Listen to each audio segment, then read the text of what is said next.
un conflicto de interés al ver que todo este enlace entre las instituciones y entre los organismos del Estado, por ejemplo, el gobierno central era del FMLN, le repito, la presidencia de la Comisión de Hacienda, que era donde se emitían los dictámenes para la asignación de los fondos, y los miembros fundadores constituyentes y miembros de junta directiva eran FMLN, ¿no considera usted que existe un claro conflicto de interés en esta situación? Mire, podría haber existido eso si aquí en la Asamblea solo el FMLN, como ustedes, por ejemplo, ¿de acuerdo?, fuera el que estuviera aquí mayoritariamente, pero eso nunca sucedió. Aunque el FMLN como grupo fue mayoritariamente una sola vez, nunca tuvo el voto de los 43 para poder decidir. Perdone, lo digo así, ¿por qué? Porque de la forma en que se está planteando, se está vedando entonces cualquier posibilidad de ser financiado porque somos del mismo partido con el gobierno. Eso no es ninguna. Es el tema de que, vaya, le voy a poner el ejemplo así clásico. Ustedes son la mayoría aquí, 60 y pico. ¿De acuerdo? Si viene una ONG de ustedes aquí y ustedes le aprueban, claro, conflicto de intereses porque ustedes tienen toda la decisión en su mano.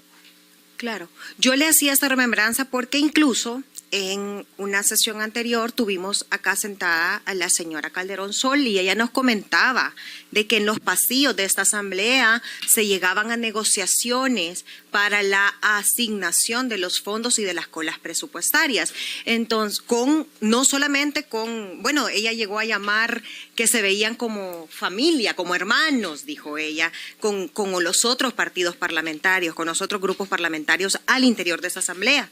Y comentaba que entre los pasillos habían negociaciones, se llegaban a acuerdos para la asignación de fondos. Por lo tanto, no existía la necesidad de tener una mayoría, simple y sencillamente era una negociación que se podía hacer en los pasillos.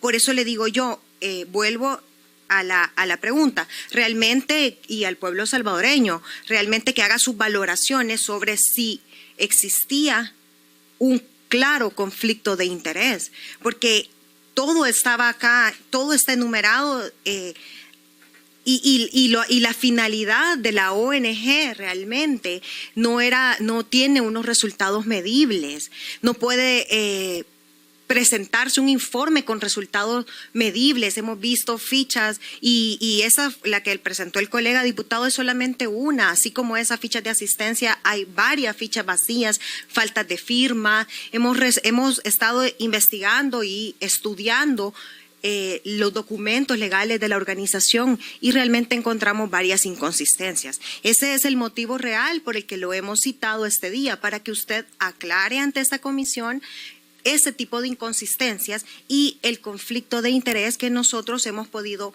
denotar en este caso específico. Vale, mire, conflicto de intereses no hay porque nunca estuvo la balanza de nuestro lado. 1. 2. Lo solicitado nunca fue todo lo que se autorizó, tampoco es así, ¿de acuerdo? Unas veces se solicitó más y dieron menos. Ahí están los registros para hacerlo, ¿de acuerdo? 3, perdón. Mire, usted me está diciendo que no son hechos que se puedan, vaya, por ejemplo, imprimimos 10,000 de esto es un hecho tangible, pero no así el tema del conocimiento y el uso de los derechos ciudadanos. Es que eso es una materia intangible, es como la actividad de la Asamblea, solo se mide por las leyes que emite, pero el impacto de esas leyes no es posible medirlo. Si no hay que, como decirle, vaya, mire, vinieron, con la ley de la, ¿cómo se llama? De la ley, perdón, la voy a leer bien. La ley especial para una vida libre de violencia de la mujer. Por ejemplo, los feminicidios se redujeron el 80%. No es posible medirlo eso. ¿De acuerdo? Es la misma actividad. Usted me está pidiendo que ahí, en esos registros, quede de los que se capacitaron en uso de sus derechos, usaron su derecho 50 personas. Eso no es posible. Me está pidiendo una cosa que no es posible medirla. Es el impacto de las leyes que ustedes aprueban en la Asamblea. Es lo mismo. No es posible medirla de esa manera. Entonces están pidiendo que uno dé o diga sí o diga no de una cosa que solo se mide en el devenir y en la acción de la sociedad con respecto al uso de sus derechos. ¿De acuerdo? Comparándolo con el pasado, cuando la gente no hacía uso de él. Entonces, si ustedes quieren medir, bueno, cómo era antes de que Fundaspada actuara y cómo es después. ¿De acuerdo? Y otra cosa, mire, citar a la diputada, la que entonces fue diputada, que me dijo usted que decían que en los pasillos, esas son declaraciones de ella. Lo que mejor es que pregúntenle, que le dé, ¿cómo se llama?, hechos tangibles de cómo es que hacían eso. No me la ponga de ejemplo a mí, porque eso yo no lo sé.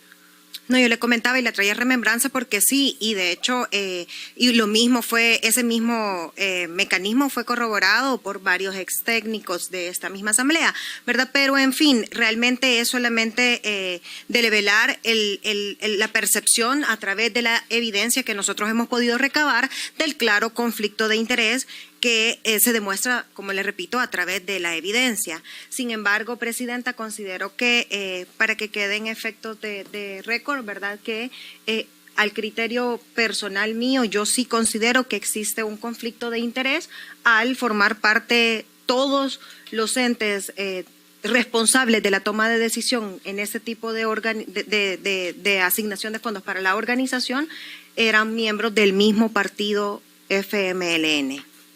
Gracias, Presidenta. Gracias, diputada.